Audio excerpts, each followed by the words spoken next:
Hi guys, Claudia Boleyn here. So today we're going to be looking at sort of a parallel to what we've been looking at recently, which is the smear campaign against Meghan Markle and Harry. I've kind of taken a particular interest in the kind of racial, the racist, sexist vibes that have been, weaponized against Meghan in a really kind of sneaky and dog whistling way. Like I've said in other videos, the racism here is really sneaky because they won't necessarily say, oh, I'm a racist, I don't like black people, I don't like people of colour. They just won't treat people of colour like full human beings, and they'll turn them into like pantomime villains and spectacles and people to laugh at and humiliate. And something they'll do in this subtle, it's not that subtle, it's not that smart, they'll often take a woman of colour and then they'll find a white woman, right? And they will raise a white woman up to compare to the woman of colour. And that way no one can prove that they're being racist. They're just comparing these two women. And it just so happens that the woman of colour is so unseemly, unpleasantly outspoken and showy and bossy compared to the white woman who is calm and demure and a wife and a mother and never wanted any trouble, is just trying to maintain her home and her household. So today, rather than looking at the smears against Meghan, I was kind of inspired by some more sneaky picture taking that I was doing. So this time we're looking at Hello magazine, and this is a really recent one. So the front cover that hits you when you walk into the store is three royal women. So I don't know who the other, I know Eugenie is one of them. I'm sorry if I'm mispronouncing Eugenie. I think it's Eugenie. She's on the right. Is that Zara Tindall on the left? I'm not sure. But in the middle, in pride of place, in pink, beaming, smiling with motherly love, is Kate Middleton. Right in the middle of the set. These three impeccable white mothers. And again, I'm not trying to get at them as mothers individually because I don't know what their mothering is like. But I'm looking at the way this is being positioned. Now, bear in mind, this is sitting in the shops next to things like headlines with Meghan being like, oh, she's trashy. She's a reality TV star. She's causing all this trouble. She's causing all these terrible rifts and she's too outspoken. And then there they are, the sainted mothers with Kate right at the front. So it actually says on the front, as Princess Eugenie announces her baby joy, royal mums. I mean, you would think that since Princess Eugenie is announcing her baby joy, that maybe she might have made the middle. But of course it's not about her. It's about presenting Kate, who is the future queen of our monarchy. That's if the monarchy even gets that far. Like, I'm a Republican, and not to scare my US watches, that means a very different thing here. It means that I don't believe in the monarchy and that I don't believe in like hereditary birthright and undemocratic leaders. You know, I believe heavily in democracy, so that's my thinking there. But Kate's made it into the middle of Princess Eugenie's baby joy. Kate puts children at the heart of her biggest ever project, and Zara opens up about motherhood. And I was thinking about this, and I think I haven't really been recording so much the covers about Kate Middleton here because I've mostly been focusing on the kind of smears against Meghan Markle and the way they're portraying her. But I realised I was kind of missing a trick because without also showing you kind of what the public are getting in terms of Kate, like that PR campaign, I think it's missing part of the racism and part of the comparisons that are kind of unspoken but are definitely there. So I've shown you before the article where Kate's saying, leave my kids out of it, implying that Meghan and Harry are somehow attacking her children, which obviously they haven't done. But she's been repositioned in this as, you know, the self-insert for certain white women who may or may not be racist. She's just a mother protecting her kids. And wouldn't we all be angry? I mean, of course, they're not actually saying she's angry because Kate is also supposed to be saintly and calm and never emotional. She keeps calm and she carries on. But also, you know, they want her to be angry because they're appealing to that mother instinct. You know, it's how could Harry and Meghan do this to this mother with these little children? And they're kind of not mentioning the part that Meghan was made to feel suicidal and racially attacked and bullied and left in silence without support. Potentially the royals were actually working against Meghan and helping in this campaign when she had Archie and when she was pregnant with Lilibet, and she also miscarried because of the stress. So look at the mother we're supposed to be thinking about, the one we're meant to be humanising and empathising with. The fact that Meghan's a mother, they don't really care about that because she's not white. But I was absolutely fascinated. So I looked in the magazine and I took some very blurry, very poor photographs of what's inside. So here we go. We've got Kate again in her very feminine pink. Happy to lend a helping hand in Windsor. The Prince and Princess of Wales learn about life on the cost of living frontline. Now, if you're not from Britain. So basically the financial situation here is appallingly bad. We're having people increasingly having to use food banks. Like the electricity prices have gone up, like food, just basically everything you need to survive is going up, but the wages aren't really changing to reflect that. So what you've got is you've got a lot of strike action at the moment. So you've had the RMT union, nurses have been striking, teachers have been striking recently because people just can't afford, you know, the costs are going up, but their pay isn't changing, so people are actually becoming poorer. And we've had Tory rule for a really, really long time now, and it's got to such a dire point. I won't bore you with the politics of Britain at the moment, but basically what happened is the tabloids and the media kind of came together to smear the left-wing alternative when that was an option, and now we've kind of been left in this awful no man's land where you either get the choice between a hard right Tory or a Labour Party, which is our supposed left-wing party, which is no longer left-wing, which has moved into the centre, the right's moved further right, so you get a choice between right-wing nastiness or slightly lesser right-wing nastiness. And anyone who's on the left of that and just thinks that people should be able to, you know, afford to live, they're dangerous radicals now.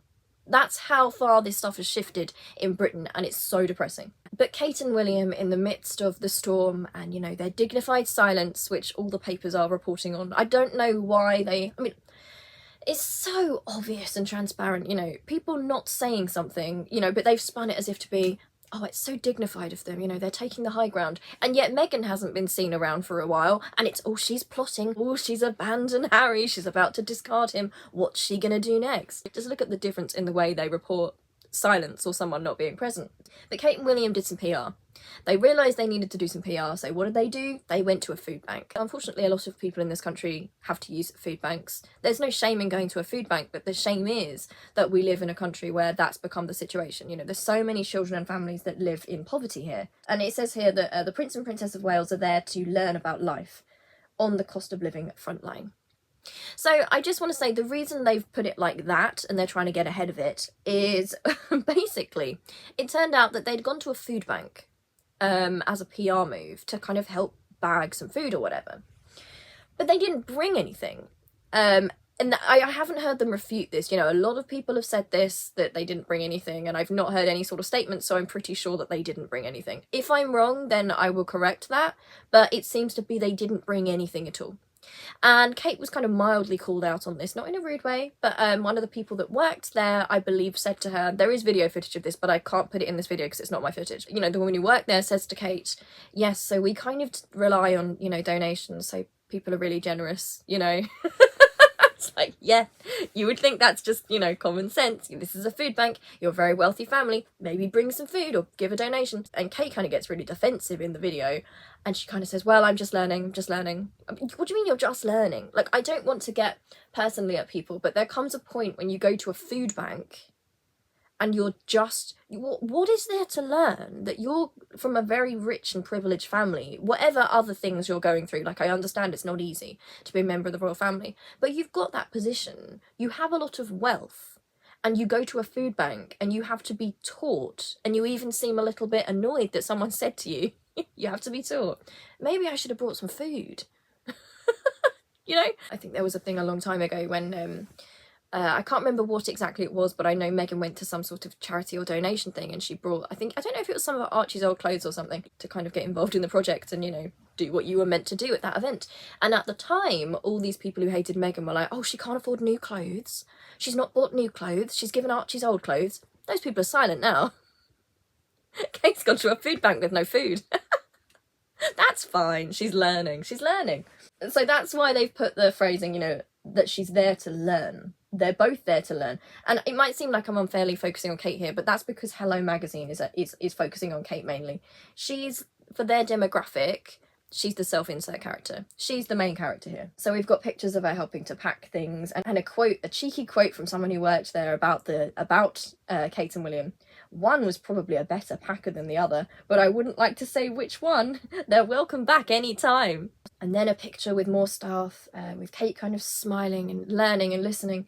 The princess finds out more about the quality of the food on offer, and above, Kate and Prince William sort through the donations. It is such a cynical PR move that I think it was kind of shocking and distasteful for, I mean, if you saw when this went up on Twitter, the replies and the comments to it, you know, people were actually kind of in some disbelief at how bad that was. And I'm sorry, it is offensive that the coronation, the current estimates for how much the coronation is going to cost is about 50 million.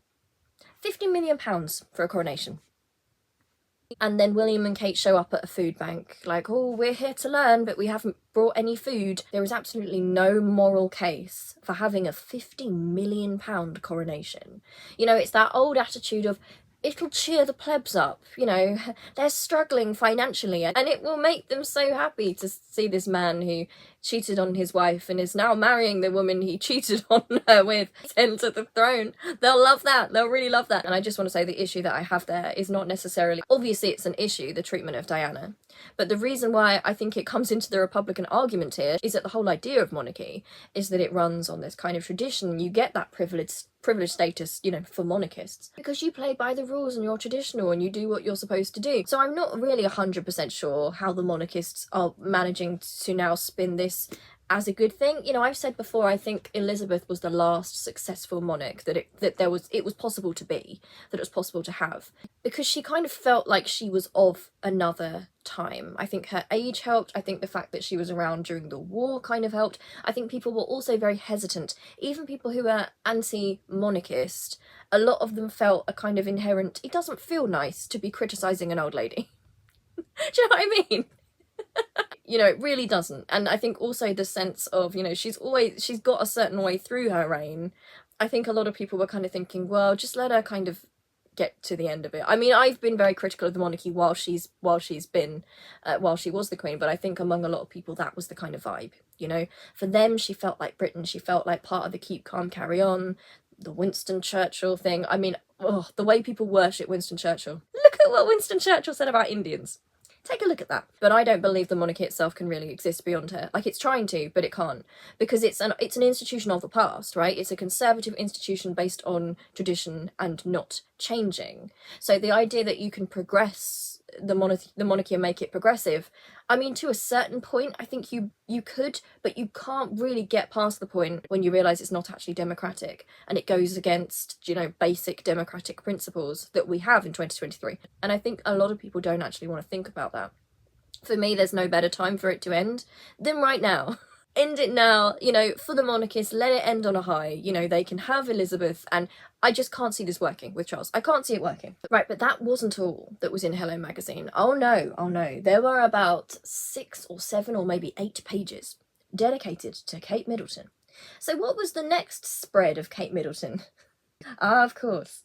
Unveiling her ambitious new campaign. The Princess of Wales shows her passionate commitment as her early years work moves up a gear. So something I kind of wanted to touch on here, which is kind of the playbook of fascism, the playbook of patriarchy, and the way that we box women. And it's worth looking at here because it's kind of what they're doing with Kate and Meghan. So in Nazi Germany, they had a phrase for it, actually. Nazi Germany was incredibly sexist. You know, women were expected to be basically wives and mothers, right? That was the whole point of them. But they had the saying, and I'm gonna absolutely ruin the pronunciation, even though I did study German at GCSE. It's Kinder, Kirche, Kirche.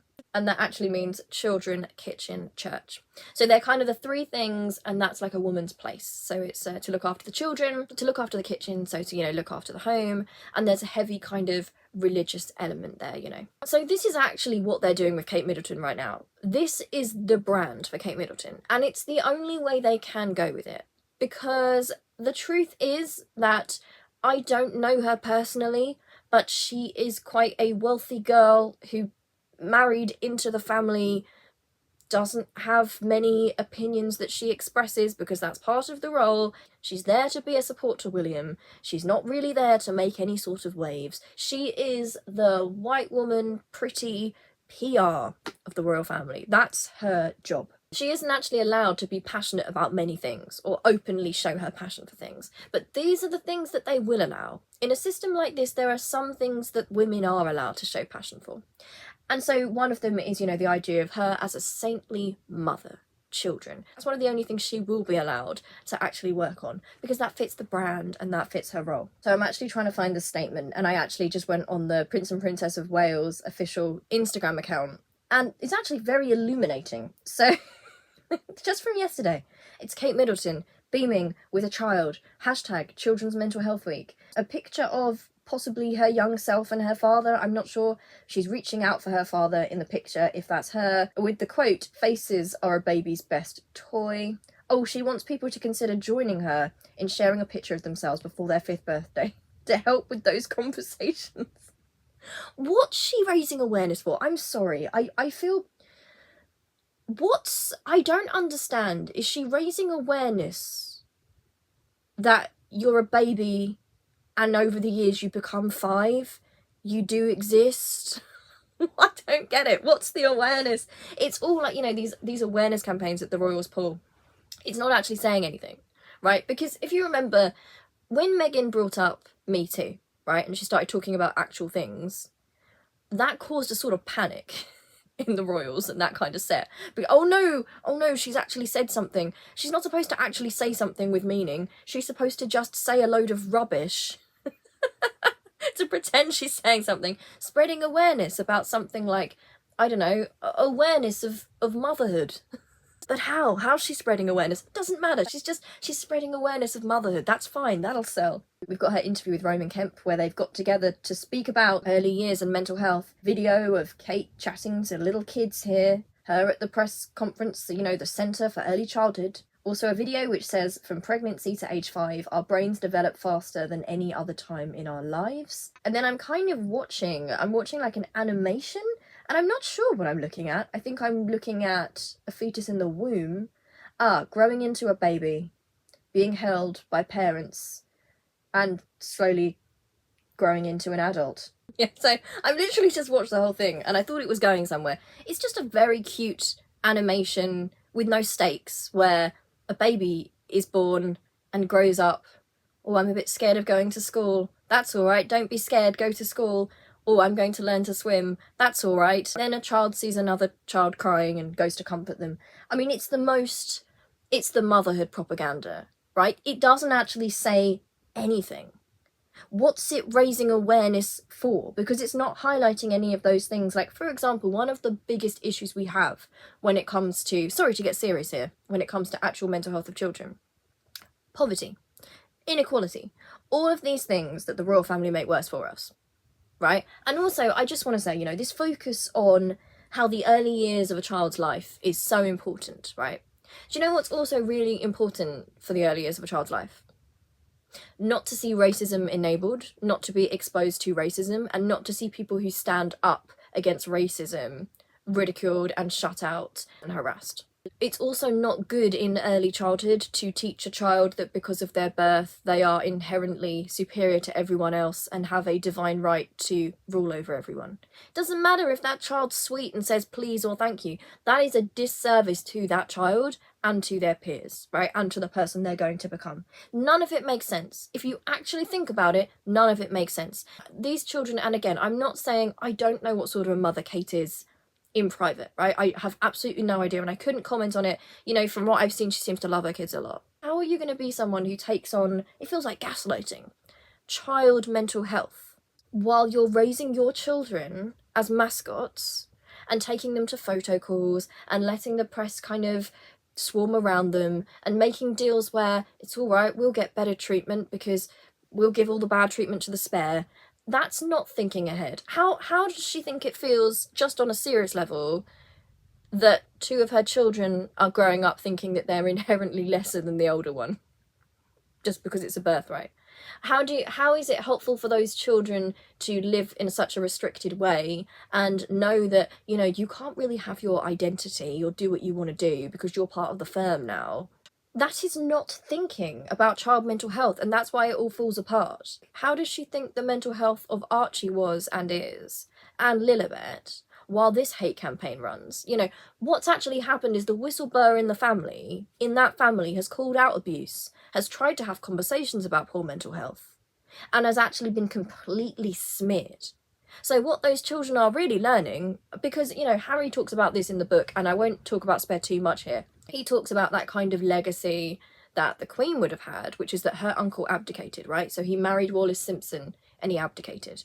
And it was like this shameful thing. And he, like, that's not to speak about him as a human being, because he dodgy. Very dodgy. But just in terms of that role, he left, therefore he's the bad one, right? Everything gets put onto him. Don't be like him, because the press turned on him and the people turned on him and he let everyone down. And you don't want that, Elizabeth, do you? You don't want that to be you, so you better do what you're told and you better play ball. Now, how is it going to impact the 3 Cambridge children to know that their uncle, who has been the spare, they might not understand it now, but they'll be taking things in, that when he spoke out, that when he had his own voice, when he married who he wanted to marry and wasn't bullied, this happened to him.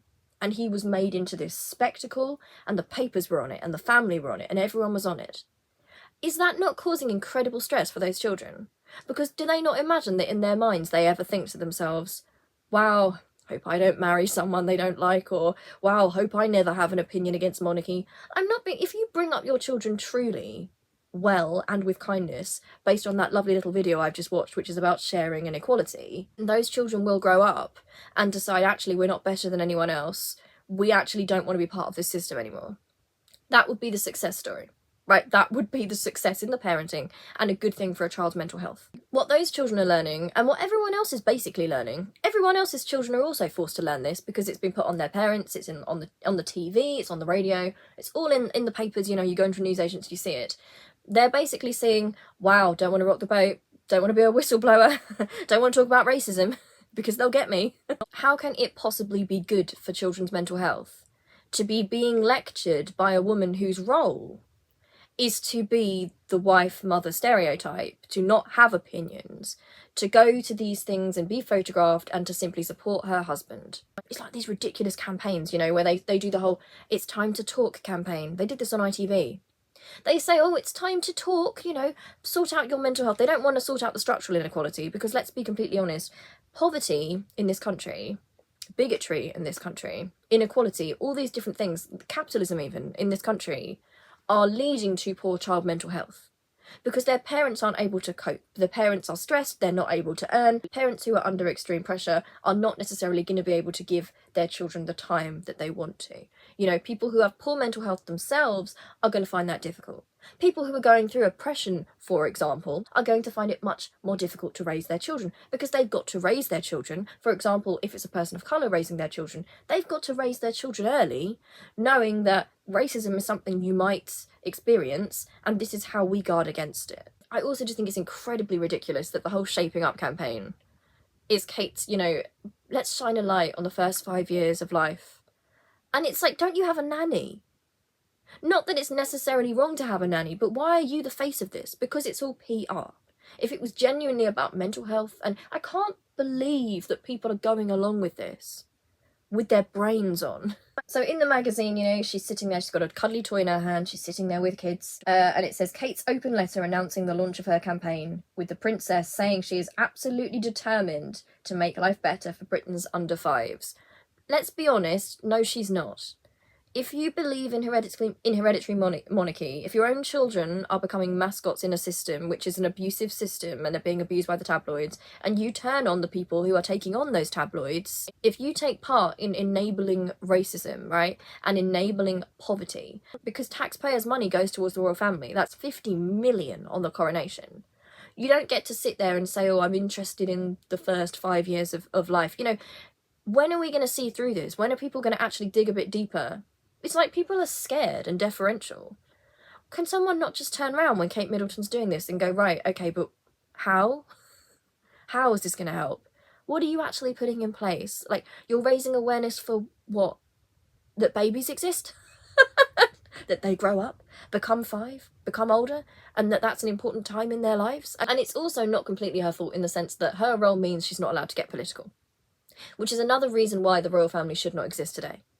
Because if you were actually trying to help people and actually trying to help children, you would be pointing to austerity, right? You wouldn't just be going to a food bank for a PR campaign. You would see the inequality and you would say, wow, we have got a platform here. Let's actually fix the inequality. But all they want is to look good. And the way they write about her, look, she seeks to share her passion for transforming society with more people than ever before. She invites the nation to discuss the crucial importance of early years development and supporting children under the age of 5. What does that mean? What does that actually mean? You're supporting people to think about ages 0 to 5. What are you doing to help? Like, what? I don't understand what the campaign is for. It's just a PR campaign that has come out because she's not looking great right now. The royal family isn't looking great. William isn't looking great right now.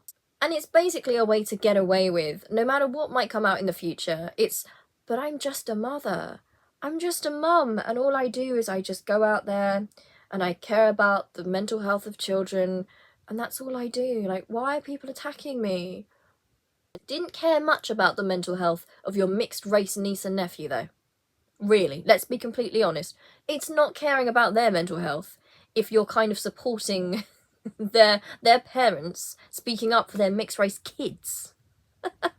If you're supporting that harassment campaign, right?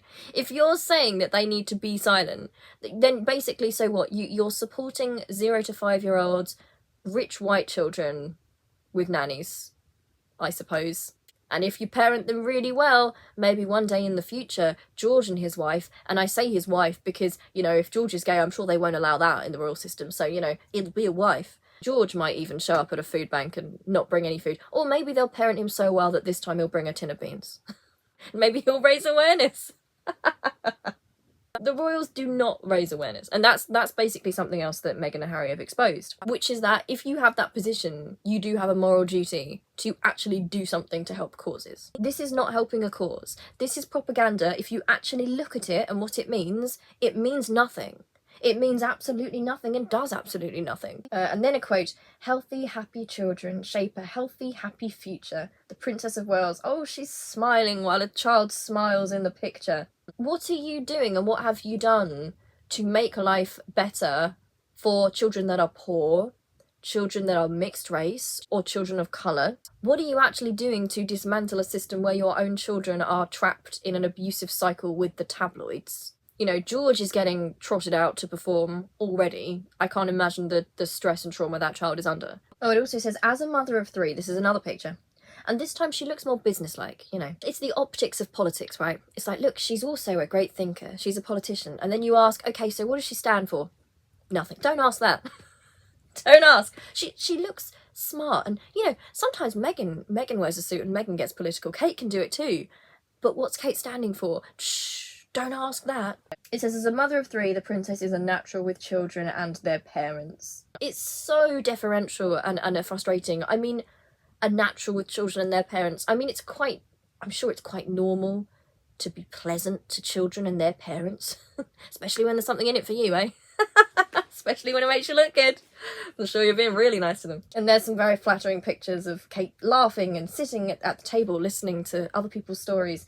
And it's so performative. The whole thing is PR. It's Kate the mother.